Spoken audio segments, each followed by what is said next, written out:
Alright, in the previous slides we made an effort to understand what note making is, which is basically an exercise in contraction or compression. So here, and we also read about the different elements that have to be excluded from notes, and because summary flows out from notes, summary too will not carry those elements. Now here I have a sample of a passage and the notes thereafter. What I plan to do with you is to take you through the notes and take you through how the points, which have to be ideally in the shape of a phrase or a word, arranged in a point-wise fashion, and how these points have to be given a particular format or a layout. So what we do is we go backwards from the notes to the passage. First and foremost thing here for you all to understand is that notes I have made will be understood by me. Notes made by other person may not be understood unless I've read the passage. So notes are subject, are quite subjective. However, but the ideal thing would be to make notes in such a fashion that even a person who's not read the passage is able to make sense of the passage from the notes. So here you see you have heads. There are 1, 2, 3 heads, and there are these subheads.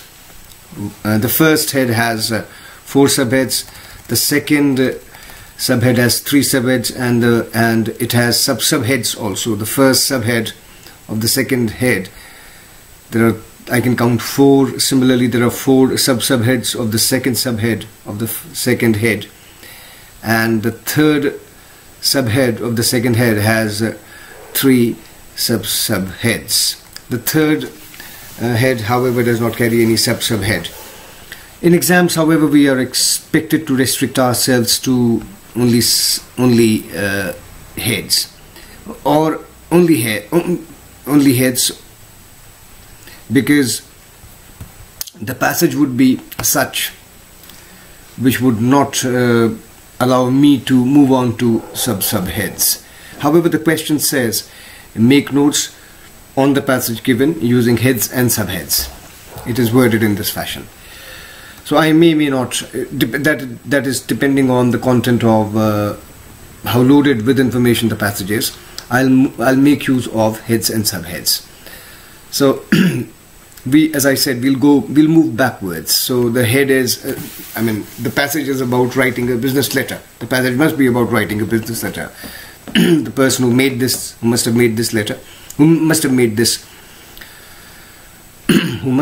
these notes, must have gone through the passage and must have reduced that passage into this head, into this title rather, which is writing a business letter, which is quite suggestive. So it is understood that the passage must be about writing a business letter. And the first subhead says features of a good business letter. So this passage must be dealing with features of a good business letter. Then it must also be dealing with how to write a good business letter, and then the importance of a business letter. So these 3 important points must have been dealt with in the passage. Now, if you consider the first head, features of a good business letter, it's a phrase, acceptable. Consider the first subhead, conveys information effectively to get results. Now, this could have been reduced. I could have it says conveys information effectively to get results. Information has been abbreviated. Good business, GD stands for good, and business, BUSNS stands for business. So, a liberal use of abbreviations and contractions. Is concise, is clear, is courteous. I could have done without these words. I can very easily do without is here. I can very easily do without is here also similarly. there is no need. I can do without.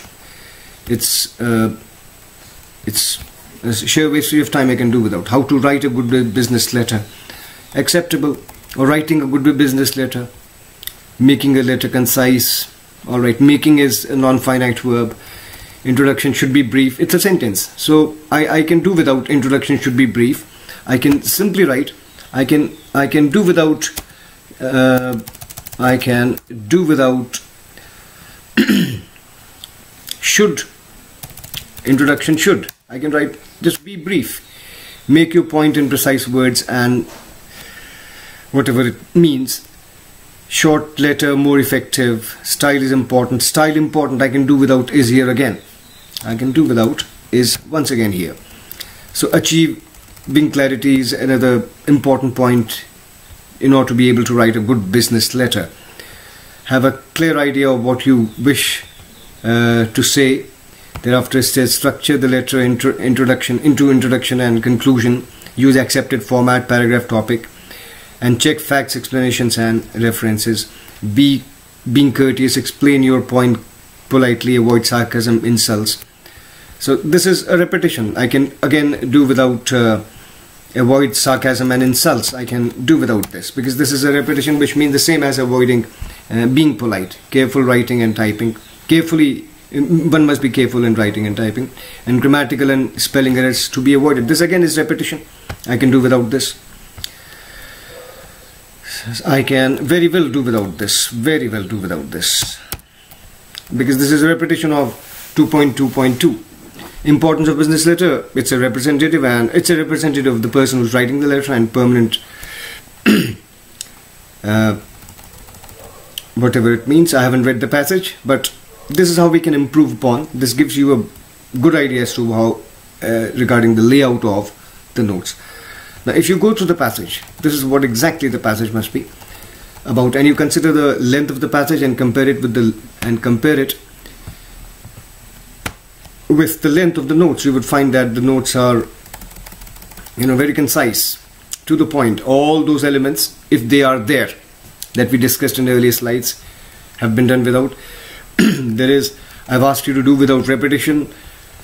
There is no analogy, there is no simile, there is no metaphor. Author's opinion wouldn't have been there in the passage, is not there, doesn't find any place in the format of the notes. And the only difference between, and thereafter from the notes follows summary. And the only difference in notes and summary is notes are in the form of points and summary is in the shape of a paragraph. One paragraph of 80 words. That's it. One paragraph. You cannot begin, you shouldn't begin, in fact, a summary by saying this passage is about, that is again a wastage of words. You have to be economical with words because the word limit has been specified and marks are deducted on if you exceed the word limit in summary. So the only difference between, as I was telling you, between notes and summary, because summary flows out from notes, everything that is there in notes is there in summary, whereas summary is in the form of a paragraph, notes are in the form of points. So those points have to be given the shape of a paragraph using proper connectives. And having made the notes, you can supply a legend at the end of it. You can, that is a key, key of the abbreviations used.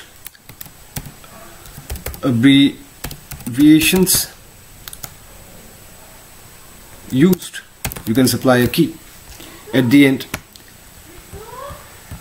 and it has every aspect of it, beginning from the title, the layout, that is indentation, use of abbreviations and acronyms, and use of incomplete sentences are marked. This is there in the marking scheme. They are all assessed differently. So is summary. Summary is assessed on two counts, that is content and expression, and the revised syllabus that the board has sent. This question number 2, carries 8 marks, 4 plus 4.